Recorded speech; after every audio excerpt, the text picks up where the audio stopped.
You are a lawyer. I mean, there were so many signs leading up to this. There were reports, there were transcripts, there were words that would have even the most simple of people understand that this was a likely outcome. Why was nothing done in advance?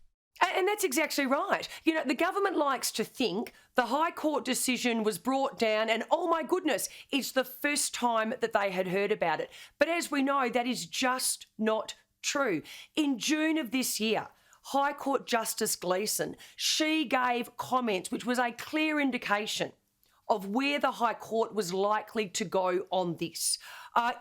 It beggars belief that the government of Australia, knowing that this is one of the options that the High Court could undertake, does not have a policy response available. But as you said, Erin, not a lot surprises you in politics, not a lot surprises me, but I have to say, wow. I think what worries me even more about this, Senator, is you look at the state of the world at the moment. You look at war in the Middle East, you look at war in Europe, you look at China, you look at North Korea, you look at Iran. What else is the government completely unprepared for? And it might be one policy area, Erin, but I have always believed, the Coalition believes, and I know Peter Dutton lives this every single day, the fundamental responsibility of your Commonwealth government is to keep Australia and Australians safe. And what did we see from the Prime Minister? I mean, Peter Dutton stood in that Parliament and said, you should stay here.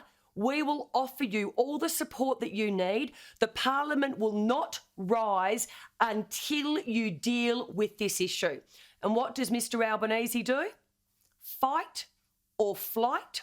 Mr Albanese chose flight. So the Prime Minister, Anthony Albanese, earns nearly $600,000 a year. Peter Dutton just a bit over $400,000. Do you think maybe the PM should give up some of his salary, given the opposition leader has pretty much run the country this week?